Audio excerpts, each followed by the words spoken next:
I remember over a decade ago being 13 in my village and hearing about Star Citizen for the first time. One of the children in the village had acquired a smartphone from the city, and for the first time I was able to see how spectacular the world beyond our village was. After being permitted to surf the web for a few minutes, I came across a popular video game called Star Citizen. I was amazed. Not only that such marvelous technology existed, but that it was being implemented into a game for adults to spend their lives playing for such a profound and joyful experience. I knew I had to travel to the West and become a Star Citizen backer, and if possible live near a Star Citizen studio. I gathered my goat and as many rats as I could to sell for the airfare to the West, but I still needed much more.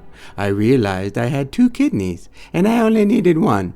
So after a lengthy surgery and recovery period, I sold my kidney and was ready to head to Austin, Texas to be near a Star Citizen studio and fulfill my dreams of being a backer and of being a cowboy in Texas. When I arrived in Texas, I unfortunately became very ill from an infection I contracted from my surgery, and so I was forced to be bedridden for 3 months in an Austin hospital. I was not deterred by this, and the fact that all my funds went to medical bills only strengthened my resolve. When I was finally released, I was destitute and had to live on the streets of Austin. I made a sign asking for help to purchase the Legatus package so that I could not only be a backer, but also be king. Many passers-by were confused and did not know what a Legatus package was. I think because they were so confused, they just gave me money to help, trusting it was for a good cause. After 3 weeks, I was crossing an intersection when a city bus ran a red light and crashed into me. I was hospitalized with 18 broken bones and massive spinal injuries and was told I would never walk again. This was amazing news, and the fact that I was being awarded nearly $1 million from the lawsuit meant now I would not only be able to afford the Legatus package, but being paralyzed from the waist down meant I had all the time in the world to play Star Citizen. Nearly a year later, I was released from the hospital. I purchased a trailer house in a trailer park that felt like my village back home and ordered a gaming PC from Amazon. I was so excited the day it arrived. I was now concierge and owned the Legatus package and could not contain my excitement.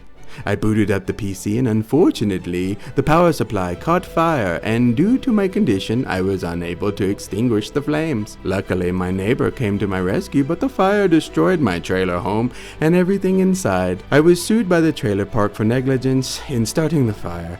They sued me for over $1 million. Today, I work at Walmart as a greeter and am so thankful for the opportunity to succeed.